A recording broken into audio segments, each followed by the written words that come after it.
앞사람, 뒷사람, 옆사람 인사를 나눕니다. 주님의 이름으로 사랑합니다. 주님의 이름으로 사랑합니다. 또 한 번 인사를 나눕니다. 당신은 소중하신 분입니다. 또 인사를 나누시겠습니다. 당신은 존귀하신 분입니다.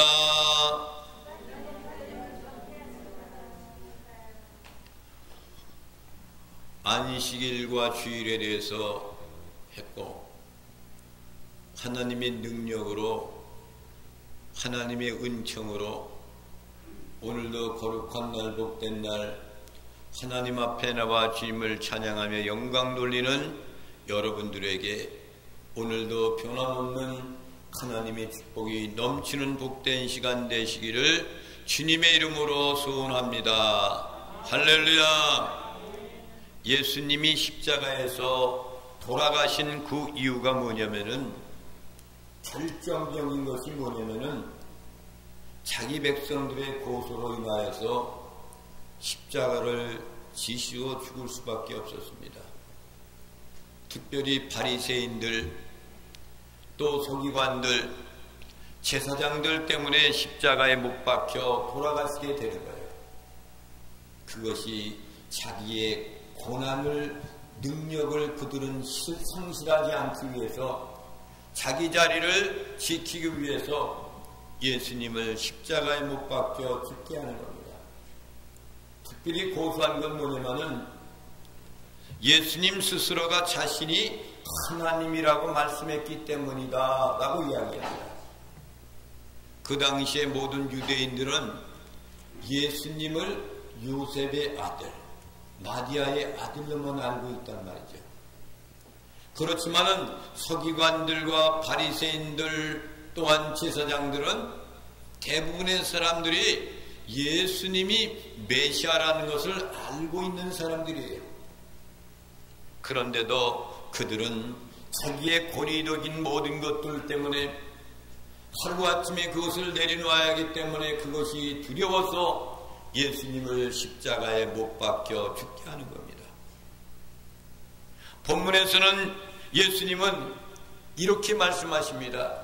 나와 아버지는 하나다 라고 이렇게 강조합니다. 할렐루야. 하나가 되시잖아요. 성부 하나님, 성자 예수님, 성령 하나님, 삼위일체 하나님이십니다. 그래서 예수님을 말씀하시기를 아들은 아버지의 일을 해야 한다. 아버지의 일을 해야 되지 않습니까? 아들은 아버지께서 하시는 것들을 아들도 그와 같이 해야 마땅하다라고 이렇게 말씀합니다. 오늘 본문 말씀 19절에 있는 말씀을 보겠습니다. 시작. 그러므로 예수께서 그들에게 이르시되 내가 진실로 진실로 너희에게 이르노니 아들이 아버지께서 하시는 일을 보지 않고는 아무것도 스스로 할 수 없나니 아버지께서 행하시는 그것을 아들도 그와 같이 행하느니라. 할렐루야. 아들이 아버지께서 하시는 일을 보지 않고는 아무것도 스스로 할 수 없다 이렇게 말씀합니다. 이 말은 예수님은 자신이 하는 일은 모두 하나님 아버지께서 하시는 일이라고 말씀하시는 거예요. 예수님은 자신과 아버지의 관계가 완전히 하나라는 것을 의미하는 겁니다. 여러분도 그렇게 믿어지십니까? 아멘. 아버지께서 생각하시면 그 뜻이 아들에게 전달되어서 그대로 시행하는 관계이기 때문에 아버지와 아들은 하나다 이렇게 말합니다. 대부분의 사람들은 아버지와 아들의 관계가 좋지만은 않아요. 좋은 사람도 있지만 좋지 않는 사람들이 많이 있어요. 특별히 그런 아들이 어떤 사람이면 성경이 나오는 둘째 아들이에요. 이 아들은 아버지의 유산을 먼저 달라고 이렇게 요구를 합니다. 이것이 작은 아들이에요. 이것을 달라가고까지는 좋았는데 가지고 나가서 허랑방탕해서 다 망가뜨리고 돌아옵니다. 그런데 그보다도 더 나쁜 그런 탕자는 집에 있는 맏아들이었어요. 작은 아들이 돌아오는 것을 괘씸하게 생각하고 받아주지 않는 사람. 이것이 오늘날의 바리새인들과 서기관들, 제사장들의 모습이에요. 예수 그리스도가 이 땅에 오셨다는 메시아를 알면서도 받아들이지 않는 그들의 마음. 그래도 진정한 행복이라는 것은 아버지와 아들의 관계 회복인 겁니다. 아버지와 아들의 관계 회복을 이루며 사는 것이 진정한 행복인 겁니다. 그런데 예수님은 아버지와 아들의 관계를 정말로 뭐라고 말씀해? 하나가 하겠습니다. 할렐루야. 요한복음 14장 8절과 9절에 있는 말씀을 봅니다. 시작. 빌립이 이르되 주여 아버지를 우리에게 보여주옵소서. 그리하면 족하겠나이다. 예수께서 이르시되 빌립아 내가 이렇게 오래 너희와 함께 있으되 네가 나를 알지 못하느냐. 나를 본 자는 아버지를 보았거늘 어찌하여 아버지를 보이라 하느냐. 빌립이 전능하신 하나님을, 예수님을 향해서 나에게 좀 보여주세요 이렇게 요청하는 거예요. 그러니까 너무나도 한탄스러운 예수께서 말씀하십니다. 빌립아 내가 이렇게 오랫동안 너희와 항상 함께 3년 동안 있었는데도 내가 나를 알지 못하느냐 이렇게 말씀하시는 거예요. 오늘 주님은 여러분들에게 말씀하십니다. 내가 너희들과 항상 함께 있었는데 너희들은 아직도 알지 못하느냐 이런 음성이 들려진다면 나는 참으로 불행한 사람입니다. 주님은 여러분들과 함께하고 있다는 사실입니다. 어찌 아버지를 보이려 하느냐. 아버지와 나는 하나다 이거죠. 10절과 11절에 있는 말씀을 보겠습니다. 시작. 내가 아버지 안에 거하고 아버지는 내 안에 계신 것을 네가 믿지 아니하느냐. 내가 너희에게 이르는 말은 스스로 하는 것이 아니라 아버지께서 내 안에 계셔서 그의 일을 하시는 것이라. 내가 아버지 안에 거하고 아버지께서 내 안에 계심을 믿으라. 그렇지 못하겠거든 행하는 그 일로 말미암아 나를 믿으라. 내가 진실로 진실로 너희에게 이르노니 나를 믿는 자는 내가 하는 이 일을 그도 할 것이요 또한 그보다 큰 일도 하리니 이는 내가 아버지께로 감이라. 할렐루야. 아버지와 아들은 하나라 말씀하는 거예요. 예수님의 생각하는 것도 아버지가 생각하는 거예요. 예수님이 말씀하시는 것도 아버지께서 말씀하시는 거예요. 모두 하나님의 것을 주님은 말씀하고 있는 겁니다. 예수님은 철저히 하나님과 자신의 함께 했음을 지금 말씀하고 있는 겁니다. 여러분은 주님과 함께하는 것을 믿고 계십니까? 아멘. 할렐루야. 아멘. 요한복음 17장은 예수님의 중보의 기도예요. 마지막으로 하나님께 기도하는 모습 속에서 중보를 하고 기도하는 내용의 말씀을 봅니다. 특별히 20절부터 21절에 한 가지로 거듭 강조하는 말씀이 있어요. 다 함께 보시겠습니다. 시작. 내가 비옵는 것은 이 사람들만 위함이 아니요 또 그들의 말로 말미암아 나를 믿는 사람들도 위함이니 아버지여 아버지께서 내 안에 내가 아버지 안에 있는 것 같이 그들도 다 하나가 되어 우리 안에 있게 하사 세상으로 아버지께서 나를 보내신 것을 믿게 하옵소서. 할렐루야. 이 중보의 기도 가운데면 아버지여 아버지께서 내 안에 내가 아버지 안에 있는 것 같이 그들도 다 하나가 되어 우리 안에 있게 하사 세상으로 아버지께 나를 보내신 것을 그들이 믿게 하옵소서. 할렐루야. 아멘. 하나가 되면은 두려울 것이 없습니다. 문제가 하나도 없어요. 우리 교회 몇 명 안 돼도 문제될 것이 없어요. 아멘. 할렐루야. 아멘. 교회 숫자가 많이 있어도 문제될 것이 없어요. 그리스도 안에 거하는 모든 사람들이 한데 모이면은 아버지께서 말씀하신 대로 향하여 가기 때문에 어떠한 갈등이 아무것도 필요가 없는 겁니다. 왜 그렇습니까? 우리 생각은 같기 때문이에요. 성령님이 인도하여서 우리의 생각이 아버지의 생각과 똑같은 마음으로 가질 때 우리는 갈등하지 않게 되어 있습니다. 생각이 다르면 부부 사이 너무나도 복잡해요. 그래서 지금 70대 대서인 사람들도 이혼한율이 얼마나 많은지 몰라요. 30, 40년, 50년이라는 세월을 살면서도 이혼하는 사람들이 얼마나 많습니까? 왜 그렇습니까? 생각의 가치관이 다른 거예요. 왜 이혼합니까? 이렇게 하니까 뜻이 달라서 뜻이 다르다는 거니까. 뜻이 다르면 따로 사는 편이 훨씬 낫죠. 이렇게 부부 사이에도 생각이 다르면 복잡해지는 거예요. 더 나가서 또 아버지와 아들, 형제간에도 복잡해지게 됐어요. 생각이 다르면. 장례를 치를 때 맏아들은 이렇게 했으면 좋겠는데, 둘째 아들은 이렇게 했으면 좋겠는데, 큰딸은 이렇게 했으면 좋겠는데, 저렇게 했으면 좋겠는데, 서로 이렇게 갈라지면 분쟁이 일어나고 파탄이 나게 되었습니다. 그런데 하나님 아버지는 매우 독특하십니다. 아버지 하나님은 아들이 등장하면은 아버지가 하시던 것을 끝내시고 아들에게 맡기셨어요. 할렐루야. 그분이 이 땅에 내려오심으로써 그분이 가지고 있는 능력과 권능을 그분한테 다 주셨어요. 여러분, 하나님은 어떤 분이었습니까? 원래 하나님 부활하신 분입니다. 죽은 자를 살리시고 없는 것을 있는 것 같이 부르시는 하나님인 것을 여러분 믿으시기 바랍니다. 그래도 로마서 4장 17절에는 이렇게 고백합니다. 함께 보시겠습니다. 시작. 기록된 바 내가 너를 많은 민족의 조상으로 세웠다 하신가 같으니 그가 믿은 바 하나님은 죽은 자를 살리시며 없는 것을 있는 것으로 부르시는 이시니니라. 할렐루야. 그가 믿은 바 그랬어요.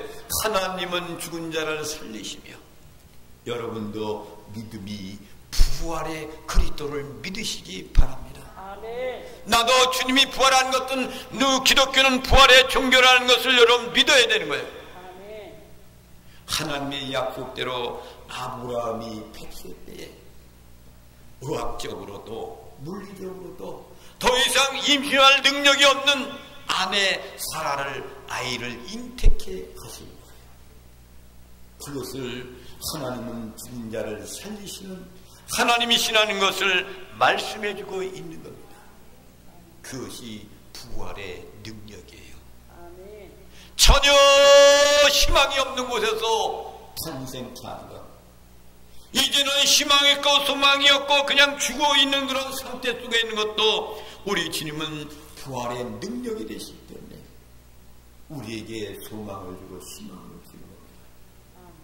로마서 4장 19절부터 20절에 있는 말씀을 보겠습니다. 시작. 그가 100세나 되어 자기 몸이 죽은 것 같고 사라의 태가 죽은 것 같음을 알고도 믿음이 약하여지지 아니하고 믿음이 없어 하나님의 약속을 의심하지 않고 믿음으로 견고하여져서 하나님께 영광을 돌리며.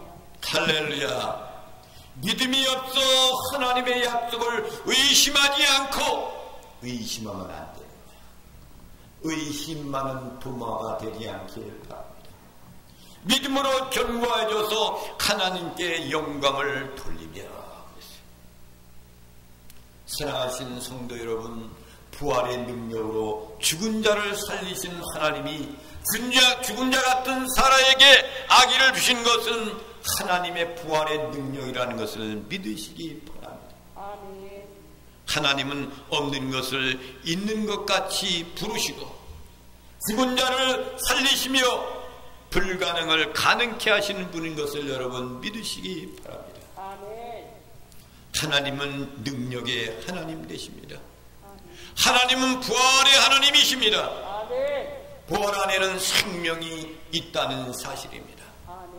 11위서 11장 17절부터 19절의 말씀을 보겠습니다. 시작. 아브라함은 시험을 받을 때 믿음으로 이삭을 드렸으니 그는 약속들을 받은 자로 돼 그 외아들을 드렸느니라. 그에게 이미 말씀하시기를 내 자손이라 칭할 자는 이삭으로 말미암으리라 하셨으니 그가 하나님이 능히 이삭을 죽은 자 가운데서 다시 살리실 줄로 생각한지라. 비유컨대 그를 죽은 자 가운데서 도로받은 것이니라. 할렐루야. 그가 하나님이 능히 이삭을 죽은 자 가운데서, 그가는 누구예요? 아브라함이 하나님이 능히 이삭을 죽은 자 가운데서 다시 살리는 줄로 생각한지라 그랬어요. 비유컨대 그를 죽은 자 가운데서 도로받은 것이니라 그랬어요. 이것이 부활의 믿음인 겁니다. 아브라함은 이삭으로 인하여 불가능해서 생명을 얻는 경험을 한 사람이에요. 여러분들도 부활의 경험을 하시기를 바랍니다. 하나님이 아브라함에게 이삭을 내어놓으라고 하셨을 때 아브라함은 하나님은 다시 살리실 것이라는 믿음이 있었어요. 그것이 없으면 어디야 그 먼 길을 모리아산까지 가겠습니까? 우리도 죽었다가 다시 삽니다라는 고백을 한다면 부활의 믿음이 있는 겁니다. 믿음이 있으면 어떤 절망도 이겨낼 수가 있는 거예요. 삭막하고 도저히 희망이 없는 것에도 부활의 믿음만 있으면 가능한 겁니다. 아브라함은 부활의 믿음이 있으니까 아브라함이 이삭을 데리고 모리아산을 가서 아들에게 칼을 대고 댈 수가 있었어요. 그것을 부활의 믿음이라 이렇게 이야기합니다. 여러분들에게도 부활의 믿음이 있으시길 바랍니다. 아브라함은 하나님이 아들을 다시 살릴 것을 믿음으로 가지고 있었어요. 사랑하신 성도 여러분, 예수님이 십자가에 못 박혀 주신 것으로 끝나는 것이 아닙니다. 그것으로 끝난다면 기독교는 절망의 종교예요. 아무 소용이 없어요. 그렇지만 죽었다가 다시 살아났기 때문에 기독교는 부활의 종교입니다. 이 세상의 부활의 종교는 기독교밖에 없어요. 하나님께서 못 박혀주신 예수 그리스도를 달리 살리셨습니다. 중요한 것은 예수님이 우리를 구원하시기 위하여 육신으로 이 세상에 오셨을 때부터 하나님은 모든 부활의 권능과 능력을 그리스도에게 넘기셨다는 사실입니다. 이 땅에 내려올 때 벌써 부활의 권능을 그분한테 주고 가시는 거예요. 그리고 그분은 나타나 보이지도 않는 거예요. 예수님은 나는 부활이요 생명이라고 말씀했잖아요. 그분이 나는 부활이요 생명이라고 말씀했어요. 죽은 자를 살리시고 귀신을 쫓아내고 병든 자를 고치시는 것은 하나님께서 부활의 능력을 예수님께 맡기셨다는 사실이에요. 이거 믿어지십니까? 예수님의 모든 것은 부활의 기적인 겁니다. 누구든지 그리스도의 이름을 부르고 그리스도 안에 들어간 사람은 그리스도의 부활과 기적의 능력을 동일하게 체험하는 것을 믿으시기 바랍니다. 하나님은 예수님께 부활의 능력과 동시에 심판의 고난도 다 주셨습니다. 22절부터 23절에 있는 말씀을 보겠습니다. 시작. 아버지께서 아무도 심판하지 아니하시고 심판을 다 아들에게 맡기셨으니 이는 모든 사람으로 아버지를 공경하는 것 같이 아들을 공경하게 하려 함심이라. 아들을 공경하지 아니하는 자는 그를 보내신 아버지도 공경하지 아니하느리라. 할렐루야. 맡기셨어요 그분한테. 아무것도 심판하지 아니하시고 아버지께서는 심판하지 아니하시고 심판을 다 아들에게 맡기셨다 그랬어요. 왜 그러셨어요? 이 세상에서 육신의 몸을 옷고 온 입을 옷고 온 그 사람은 그리스도를 맡기셨다는 그런 얘기는 그분이 하나님의 아들이고 메시아라는 것을 모든 사람으로 아버지를 공경하는 것 같이 아들을 공경하게 하려 하십니다 그랬어요. 할렐루야. 아들을 공경하지 않은 자는 그를 보내신 그 아버지도 공경하지 아니한다는 겁니다. 구약에서는 하나님께서 죄악 가운데 있는 자들을, 그리고 불의한 자들, 불순종의 사람들을 하나님이 직접 심판하셨습니다. 바벨탑을 쌓았던 사람들 다 혼잡하게 만들었습니다. 노아 홍수로 모든 사람들을 심판하셨습니다. 누가 하셨어요? 성부 하나님. 소돔과 고모라 성도, 음란의 도시를 우리 하나님 아버지가 그를 심판했습니다. 이스라엘 백성들이 불순종할 때 죽이도 하시고, 그리고 남이 나라로 포로로 잡혀가기도 하시게 하셨던 거예요. 또한 전염병으로도 죽게 만들고, 이방인의 칼에 죽게도 하시는 것이 하나님의 심판의 역사인 겁니다. 또한 이스라엘을 괴롭혔던 이집트도, 이방 나라도 하나님이 심판하시는 거예요. 아수르도 심판하고, 바벨론도 심판하고, 페르시아도 심판하고, 로마도까지 하나님의 주권으로 직접적으로 심판을 하셨습니다.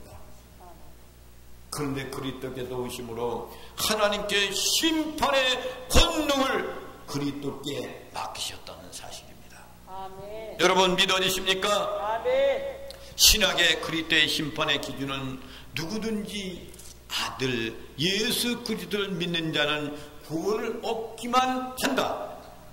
아들을 믿지 않는 자는 영혼의 심판을 받는다라는 그런 심판이에요. 그래서 복음의 핵심은 요한복음 3장 16절에 있는 말씀입니다. 다 함께 보시겠습니다. 시작. 하나님이 세상을 이처럼 사랑하사 독생자를 주셨으니 이는 그를 믿는 자마다 멸망하지 않고 영생을 얻게 하려 하심이라. 심판의 결론은 뭐예요? 믿고 구원받으라 이거예요. 내가 보내신 그 아들을 통해 믿고 구원받으라 이겁니다. 구약의 하나님의 심판은 물리적인 심판이었습니다. 그러나 신약의 예수 그리스도의 심판은 구원의 목적이 있는 거예요.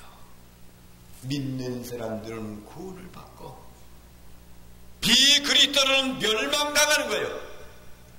또한 심판의 말씀은 요한복음 5장 24절에 있는 말씀입니다. 함께 보시겠습니다. 시작. 내가 진실로 진실로 너희에게 이르노니 내 말을 듣고 또 나 보내신 이를 믿는 자는 영생을 얻었고 심판에 이르지 아니하나니 사망에서 생명으로 옮겼느니라. 할렐루야.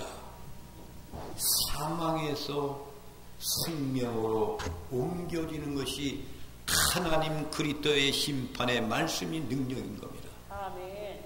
내 말을 들어야 된다 그랬어요.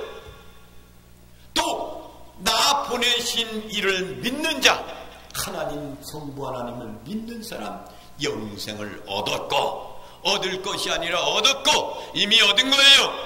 심판에 이르지 아니하나니 사망에서 생명으로 옮겼느니라. 할렐루야. 사망 가운데서 생명으로 옮겨진 거예요. 그리스도의 심판의 기준은 내 말을 듣고 나 보내신 이를 믿는 자는 이라고 이렇게 말씀합니다.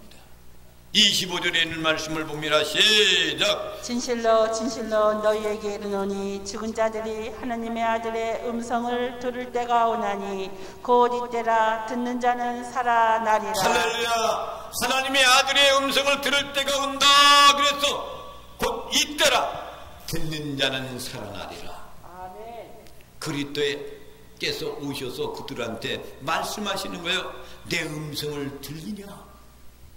들을 때가 온다. 이때라. 듣는 자는 살아나리라 이거예요. 영원한 생명을 얻는다 이거예요. 죽은 자란 그런 얘기는 영적으로 죽은 자를 말하는 거예요. 육신은 살아있으나 영이 죽은 사람이 있단 말이에요. 그리스도의 심판은 그리스도의 음성을 듣느냐 못 듣느냐에 되는 거예요. 그리스도의 음성을 들으면 그 말씀대로 순종하는 겁니다. 듣는 자는 살아나리라 그랬어요. 26절부터 29절에 있는 말씀을 보겠습니다. 시작. 아버지께서 자기 속에 생명이 있음같이 아들에게도 생명을 주어 그 속에 있게 하셨고 또 인자됨으로 말미암아 심판하는 고난을 주셨느니라. 이를 놀랍게 여기지 말라. 무덤 속에 있던 자가 다 그의 음성을 들을 때가 오나니 선한 일을 행한 자는 생명의 부활로 악한 일을 행한 자는 심판의 부활로 나오리라. 할렐루야. 또 인자됨으로 말미암아 심판하는 고난을 주셨느니라. 그래서 이를 놀라게 여기지 마라. 무덤 속에 있는 자가 다시 그의 음성을 들을 때가 오나니 그때가 바로 부활의 영광이 있는 그때예요. 천사장의 나팔 소리와 함께 모두가 무덤 속에 있는 사람들이 부활의 영광이 나타나는 거예요. 무덤 속에 있는 자가 다시 그 음성을 들을 때가 오나니 그때가 옵니다. 선한 일을 행하는 자는 생명의 부활로, 악한 일을 행하는 자는 심판의 부활로 나간다. 그래서 심판의 기준 예수 그리스도에게 있습니다. 부활의 능력도 그곳에 있습니다. 무덤 속에 있는 자가 다 그의 음성을 들을 때가 오나니, 주님 오실 때, 두 번째 오실 때를 말하는 거예요. 첫 번째 아담은 선악과를 따먹어 죄를 퍼뜨렸고, 두 번째 오신 아담은 이 땅에 오셔서 절망 가운데, 죄 가운데는 영원히 사망 가운데 있는 사람들을 구원하시게 오셨고, 또 세 번째 오시는 그리스도께서는 심판대로 오실 때에 구원받는 사람들을 일으켜서 자기의 나라로 인도하기 위해서 오신 겁니다. 생명의 부활은 어떤 사람이냐, 심판의 부활은 어떤 사람이냐, 이거가 중요한 거예요. 생명의 부활은 선한 일을 행하는 자라 했습니다. 그러면 선한 일이 뭐예요? 이 세상에 선하게 살아야 된다, 그런 이야기를 많이 해요. 그 선을 이야기하는 것이 아닙니다. 다른 종교에도 선하게 살아, 선하게 살아. 그러면 여러분, 예수 그리스도를 믿는 자들에게는 구원의 역사가 있어요. 그러면 예수님이 알기 전에 모르고 죽었던 사람들이 있잖아. 복음을 믿지 못하고 들어보지 못하고 죽은 사람, 그 영혼들은 어떻게 되느냐, 이것이 나오잖아요. 그렇죠? 그것 때문에 천주교에선 연옥소를 만들어 놓은 거예요. 근데 그건 아닙니다. 그때는 여러분, 그리스도를 이전에 세상을 착고하고 떠난 사람들 있잖아요. 복음을 듣지 못하고 떠난 사람들, 그런 사람들은 그들이 살아생전에 어떻게 선하게 살았느냐, 이거 갖고 심판받는 거예요. 할렐루야. 이단이라고 또 정죄하지 마라. 잘 알아야 돼. 예수님이 이 땅에 오기 전에 죽은 사람들이 있어. 그런 사람들. 예수님을 모르고 죽은 사람들이 있어.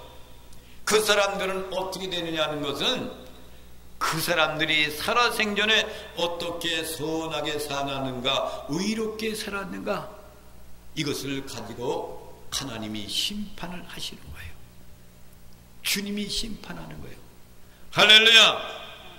선한 일이라는 것은 그리스도의 말씀을 듣고, 그리스도께서 말씀하시니 선한 일이라는 것은 그리스도의 말씀을 듣고 말씀에 순종하는 사람을 말하는 거예요. 그리스도를 구세주로 믿는 것이 선한 일을 행하는 겁니다. 이것을 성도의 부활이라 이렇게 이야기합니다. 믿어지십니까? 심판의 부활은 뭘 말하는 건가? 악한 일을 행하는 자라 이렇게 이야기했습니다. 이것은 비그리스도인을 말하는 거예요. 살아있을 때 기회를 주었건만 예수님을 그리스도 믿지 않는 자들을 말하는 거죠. 얼마나 슬픈 일입니까? 교회가 얼마나 많이 있어요. 그런데도 예수 그리스도의 복음을 믿지 않는 사람들이 얼마나 많은지 몰라요.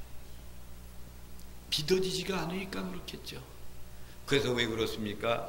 구원받을 사람은 예정 속에 있다 이거야. 할렐루야. 그렇게 수많은 사람들 가운데서 어찌 여러분들만 여기 와서 예수 믿고 구원받은 사람이 되었습니까? 이거는 하나님의 예정 속에 있는 거야.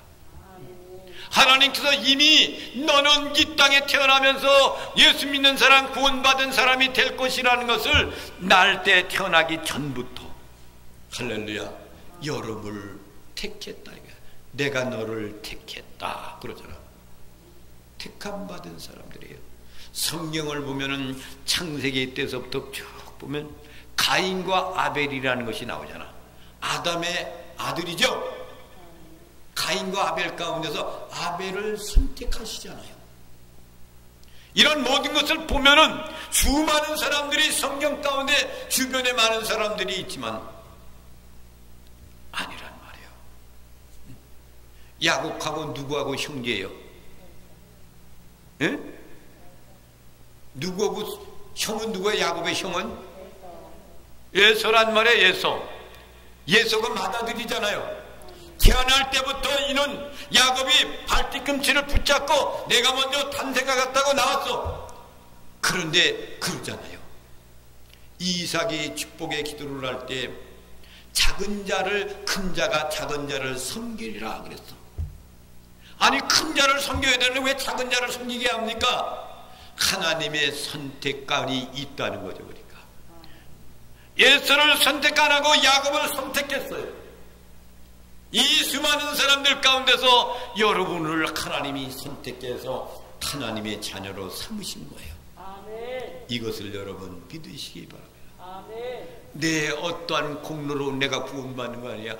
하나님의 선물이에요. 그래서 하나님의 선물, 하나님의 은혜예요. 하나님의 은혜. 다니엘서 12장 2절에 있는 말씀을 보겠습니다. 시작. 땅의 티끌 가운데에서 자는 자 중에서 많은 사람이 깨어나 영생을 받는 자도 있겠고 수치를 당하여서 영원히 부끄러움을 당할 자도 있을 것이며. 계속.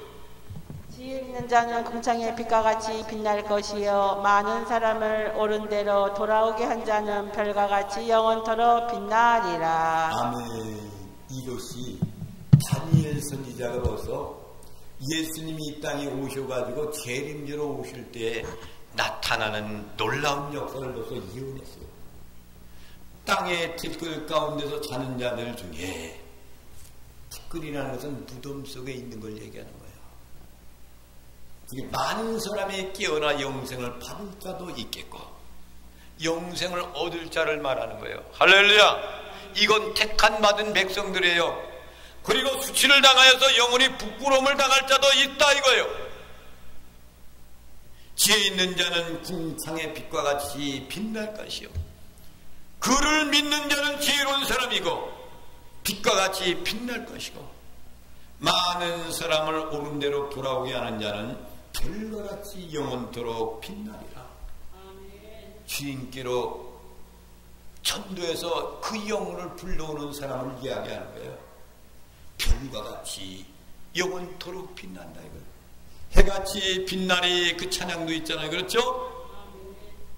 영혼을 구원시키기 위해서 하나님께로 데려온 사람을 말하는 거죠.